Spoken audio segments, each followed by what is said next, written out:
Regardez comment Donald Trump humilie les présidents occidentaux. Il les appelle comme si c'était ses élèves, les élèves du primaire. Même le primaire a menti. Regardez ça. Le président Stubb de Finlande, où est-il? Oh, you look better than I've ever seen you Oh, look. je ne vous ai jamais vu aussi beau. J'ai l'honneur à présent d'accueillir le secrétaire général de l'OTAN, Mark Rutte. Vous faites du très bon travail d'ailleurs, merci beaucoup. Le Premier ministre Starmer du Royaume-Uni, un ami, mon ami, s'en sort très bien également. Les gens l'aiment beaucoup. Il est très populaire, tout le monde connaît le président Macron de France qui est à mes côtés depuis le tout début. Et je l'ai aimé dès le premier jour et je l'aime encore plus aujourd'hui. On a une bonne relation, c'est assez inhabituel, n'est-ce pas? Oui, c'est assez inhabituel. La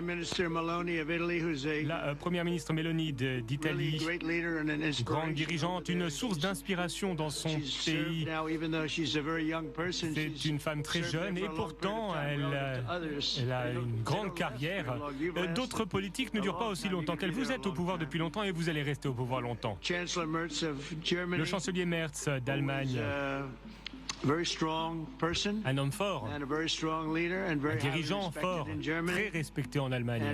Vous êtes bien bronzé. Où est-ce que vous êtes allé pour bronzer comme ça? J'aimerais bien avoir un bronzage comme ça.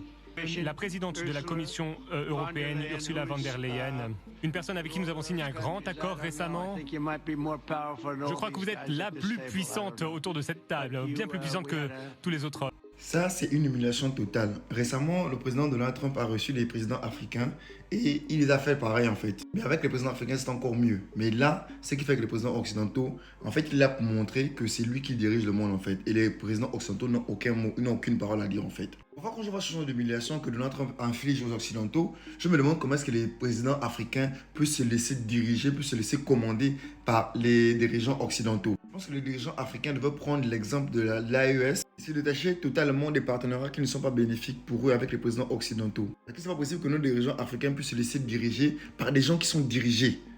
Prenez l'exemple de l'AES et détachez-vous de tous les partenariats qui ne sont pas bénéfiques pour vous les Africains. Merci de partager la vidéo massivement s'il vous plaît.